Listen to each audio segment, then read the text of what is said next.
샬롬. 오늘 함께 나눌 하나님 말씀은 마태복음 12장 22절에서 37절까지의 말씀입니다. 말씀을 함께 읽습니다. 그때 사람들이 귀신이 들려서 눈 멀고 말하지 못하는 사람을 예수께 데리고 왔습니다. 그리고 예수께서 이 사람을 고쳐주시자 그 사람이 말도 하고 볼 수 있게 됐습니다. 그러자 모든 사람이 놀라며 말했습니다. 이분이 혹시 그 다윗의 자손이 아닐까? 그러나 이 말을 듣고 바리새파 사람들은 이 사람이 귀신의 왕 바알세불의 힘을 빌려 귀신을 내쫓는다라고 말했습니다. 예수께서는 그 생각을 아시고 그들에게 말씀하셨습니다. 어떤 나라든지 서로 갈라져 싸우면 망하게 되고 어떤 도시나 가정도 서로 갈라져 싸우면 무너진다. 사탄이 사탄을 쫓아내면 사탄이 스스로 갈라져 싸우는 것인데 그렇다면 사탄의 나라가 어떻게 설 수 있겠느냐? 내가 바알세불의 힘을 빌려 귀신들을 내쫓는다면 너희 아들들은 누구의 힘을 빌려 귀신들을 쫓아내느냐? 그러므로 그들이야말로 너희 재판관이 될 것이다. 그러나 내가 하나님의 영을 힘입어 귀신들을 쫓아낸다면 하나님 나라가 이미 너희에게 온 것이다. 사람이 먼저 힘센 사람을 묶어놓지 않고서 어떻게 그 사람의 집에 들어가 물건을 훔칠 수 있겠느냐? 묶어놓은 후에야 그 집을 털 수 있을 것이다.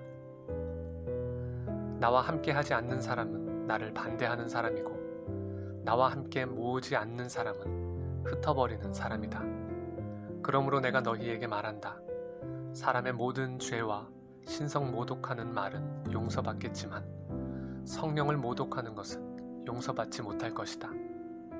누구든지 인자를 욕하는 사람은 용서받겠지만 성령을 모독하는 사람은 이 세대와 오는 세대에도 용서받지 못할 것이다. 나무가 좋으면 그 열매가 좋고 나무가 나쁘면 그 열매도 나쁘다. 나무는 그 열매를 보면 알 수 있다. 독사의 자식들아, 너희가 악한데 어떻게 선한 것을 말하겠느냐? 마음에 가득 차 있는 것이 입 밖으로 흘러나오는 법이다. 선한 사람은 선한 것을 쌓았다가 선한 것을 내놓고 악한 사람은 악한 것을 쌓았다가 악한 것을 내놓는다. 그러나 내가 너희에게 말한다. 심판날에 사람은 자기가 함부로 내뱉은 모든 말에 대해 해명해야 할 것이다. 내가 한 말로 의롭다는 판정을 받기도 하고 내가 한 말로 죄가 있다는 판정을 받기도 할 것이다.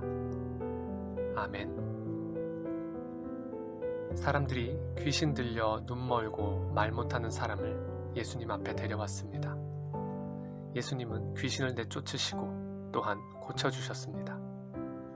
사람들은 이 놀라운 기적 앞에 그들이 그토록 기다리던 다윗의 자손, 곧 메시아가 혹 이분이 아닐까 생각했습니다. 그러나 이번에도 바리새파 사람들은 그냥 넘어가지 않습니다.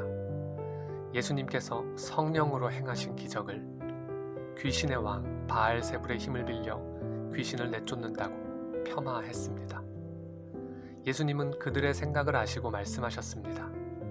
사탄이 사탄을 쫓아낸다면 사탄이 스스로 갈라져 싸우는 것이라 하시며 그들의 말을 물리치셨습니다. 예수님은 하나님의 영, 성령을 힘입어 귀신을 쫓아내신 것이라 말씀하셨습니다. 이는 예언자 이사야를 통해 하신 말씀 그대로였습니다. 하나님께서 예수 그리스도에게 하나님의 영을 두셨고 이는 곧 예수 그리스도로 말미암는 하나님의 나라가 이루어진 것이요 사탄에 대한 예수 그리스도의 완전한 승리를 나타내는 것입니다. 예수님께서는 바리새파 사람들이 이러한 성령의 역사를 폄훼하고 비난한 것에 대해 성령을 모독하는 용서받지 못할 죄임을 선언하셨습니다. 그들이 이런 죄를 짓는 것은 그들의 마음에 가득 찬 것이 무엇인지를 여실히 드러내는 것입니다. 예수님은 결국 이 모든 마음의 악한 생각과 그것을 반영하는 죄의 열매는 반드시 심판날에 하나님 앞에서 판정받을 것임을 말씀하셨습니다.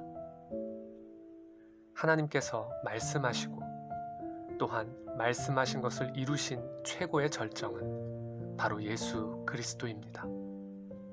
예수 그리스도가 곧 성령의 역사요, 그를 믿음이 곧 하나님 나라의 승리입니다.